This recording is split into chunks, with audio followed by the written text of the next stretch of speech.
These are 2 quarantine school hacks that you need to know. Number 1, if you have to present a project but you don't feel like tell your teacher you'll be right back. And then don't come back for the rest of class. Your teacher will probably think that you're having explosive diarrhea. Number 2, if you have to take a test that you forgot to study for, fill up a pot with water. Put the pot on the stove and then turn the stove on. Write down all the answers for the test and tape it to the pot. And then take the test in front of the stove. And now if your teacher ever asks you what you're looking at, tell them that you're making dinner on the stove and you have to look at it because you don't want the house to burn down.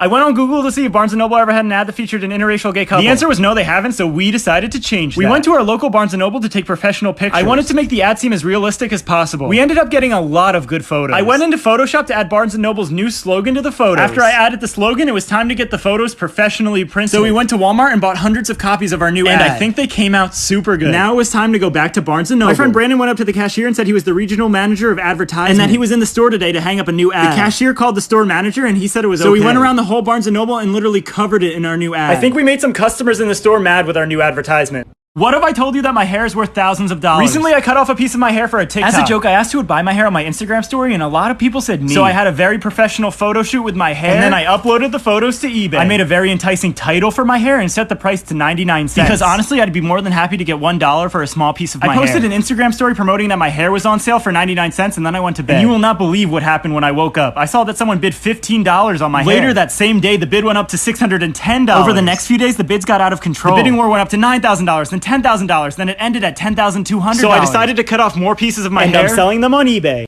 Making my girlfriend question why she's dating me during quarantine. Okay, baby, here's the toilet paper you've been asking for. Finally, what took you so...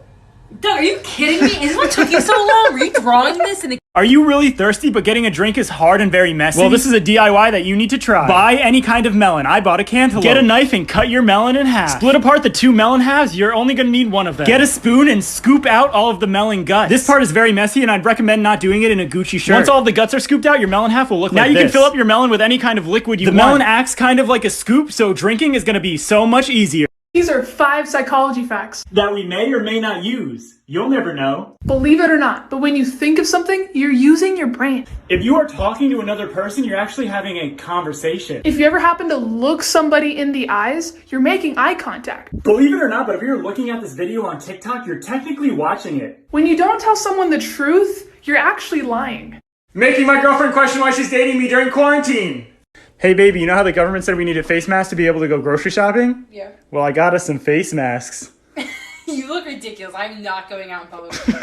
The other day I went to the grocery store and I bought an apple. Apples are like my favorite food and I was so excited, but then I dropped the apple. The apple had a huge dent and it was pretty dirty. I didn't have much time. If I wanted to eat this apple, I had to save its life. I remembered hearing about the store that gives apples care. I ran for miles and miles to the mall to try to find that store. And I think I finally found it. So I ran in as fast as I could and I demanded that someone give my apple care. All of the employees told me that I was insane and to please leave the store. I took over one of my followers' Snapchats and the first thing I did was send out this video. Everyone send me a video of you kissing a wall for a TikTok. I wanted to see how many people will do whatever I ask if I said it's for a TikTok. And the results may surprise you. Because right away, people started sending me videos of them kissing a wall without questioning anything. But then someone sent me a picture of them giving me the middle finger, so I told them that they eat cereal with a fork. Then someone named Logan told me F no, so I told Logan that he's lame and to put on a shirt. And then he asked me if I wear shirts to bed, and I told him I've never been naked in my entire life. After that, a lot more people sent me videos of them kissing the wall. Some of the people were even like making out with the wall. I started thinking to myself, if I could get all of these people to send me a video of them kissing the wall, maybe I could go further. So I posted this on our story. Send your credit card number and the 3 funny numbers on the back. After that, someone named Jack sent me a picture of their math homework and said the F. So I told Jack to take a break from his math homework and send me a video of him kissing the wall. And he told me no. So I asked Jack if he was wallophobic. And that's a word I made up to describe someone who's scared to kiss a wall. And Jack said he was wallophobic, so I canceled him. After canceling Jack, even more people sent me videos of them kissing a wall. So I just made 10 strangers who I've never talked to before kiss a wall just because I said it's for a TikTok.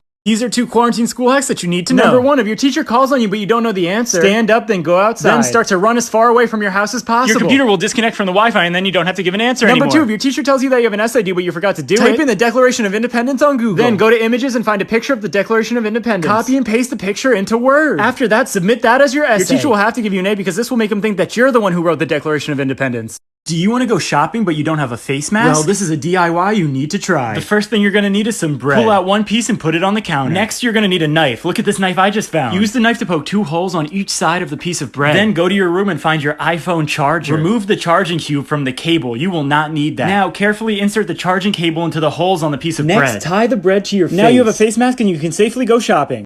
But the other day, me and my best friend were going to buy food, and I realized that I didn't have any money with me. My friend told me that it didn't matter and that I could just use Apple Pay. I asked him if he was sure I could use Apple Pay, and he said yeah. So we went to the grocery store. I looked around and I finally found what I needed to buy, and then I walked to self-checkout. Now, I've never used Apple Pay before, and I really didn't know how it works, so I just started stuffing apples in every place I possibly could. One of the workers saw what I was doing and got very upset. I told her what I was doing, and then she said that's not how Apple Pay works.